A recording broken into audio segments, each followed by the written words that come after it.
All right, so apologizing ahead of time. I do have a bit of a cold. I'm feeling a little under the weather, but I wanted to get this out while I have time. So this is the Gerber NXT. It comes in at $25, and that is an unusual price point for most multi-tools. Most multi-tools are quite a bit more expensive, and there isn't a lot of competition in this price point, even less so lower than that. So first off, I want to start having a couple of blocks, like every $10 up. I want to talk about, okay, what can I recommend at each level, not just for people in the US, but also for people around the world. So I wanted to emphasize on tools that people can get access to relatively easy, and I think Leatherman, unfortunately, is very difficult to get access to for most people. So I wanted to have other options. I've talked in the past about a tool that's in the $10 to $20 range, so I want to bring that in first. So this is the Irwin Multi-Tool. This is a one-handable blade. It does not have a pocket clip, and it has a Phillips driver. However, this does not qualify as an EDC multi-tool in my opinion, because one, it's a little heavy, two, it doesn't have a pocket clip. Now, I will say it's probably the most well-built multi-tool under $20 out there, no question, and actually quite useful. So I actually keep this around because you never know when a pair of locking pliers is useful. But that's not what this is about. We're going to go up $10 to the $20 to $30 range and talk about the Gerber NXT. So the Gerber NXT still qualifies for a EDC multi-tool in my opinion because one, it has a pocket clip. That's the first thing that absolutely has to be the case. And if it's going to replace a blade, if in other words you're not going to carry a dedicated knife, it has to have a one-handable blade, which this does. So we're doing good so far. The third thing is to make it qualify for this is it really has to be of the right dimension and weight to not feel completely cumbersome. And that is something I do like about this. Even though it looks quite wide, it's actually quite narrow, which is one of the most important dimensions when you're talking about multi-tools that you're carrying every day. So this is quite narrow, and it's actually significantly more narrow than the suspension, although the suspension is actually shorter. I don't have one to compare, so I apologize for that. But there's a lot of improvements over the original suspension, and it's surprising because this is also cheaper. So let's start with the blade first. It's probably the thing I dislike the most about this tool. My particular one didn't come very sharp at all, but it didn't take very long for me to get it sharp. And although it is partially serrated, I'm actually not opposed to that, especially in a short blade like that. And I'm also thankful that they didn't make the serrations very deep. The problem with deep serrations is they kind of bind on material when you're trying to cut with them. So I'm kind of appreciative of that. It's also not a large section. Most of it is the straight blade. And the angle that it provides when you're gripping it, you actually can get quite a lot of force behind it, which is really cool. Now you also notice it's easy for me because the locks are right under my fingers to be able to unlock it as well one-handed. This also comes just before the Free series came out and after the Victorinox series of multi-tools. All the tools are on the outside without opening the pliers, which is a huge advantage, and even some of the higher-end multi-tools don't necessarily have this feature.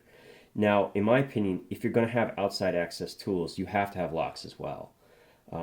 The beauty of the older multi-tools like the PST is that when you would open the implements and then you would close the entire thing, you don't need locks because when the blades close by accident, they're being stopped by the other side. In other words, when they're open like this, they come down on the other side of the multi-tool.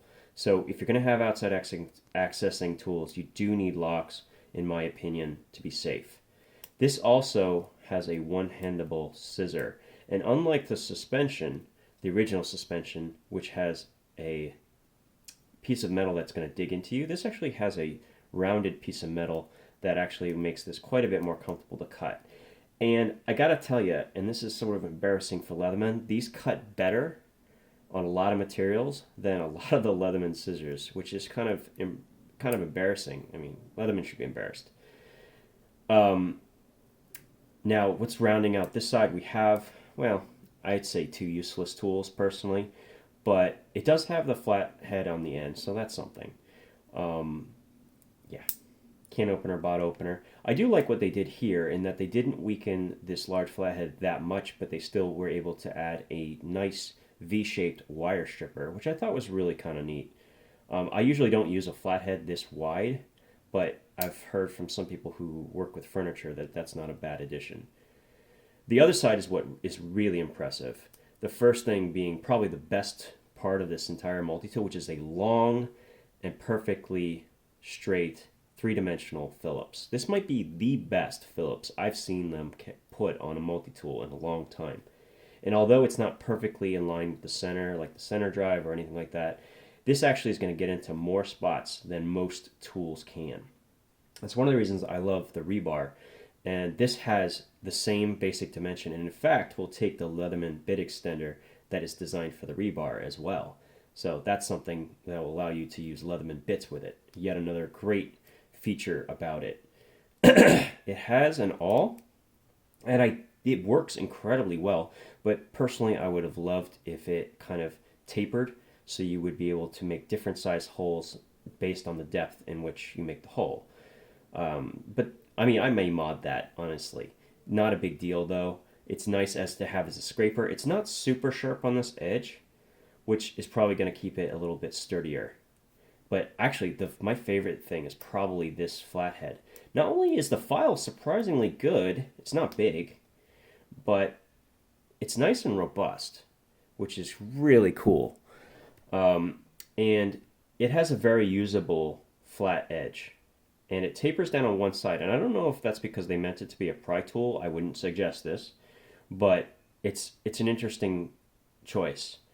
The other side, which I actually kind of like, is they start the zero at the end, which means that this works as a depth gauge. So if you put it in a hole, you can actually measure the depth of something, which I think is much more useful than having a ruler on the back of a multi-tool.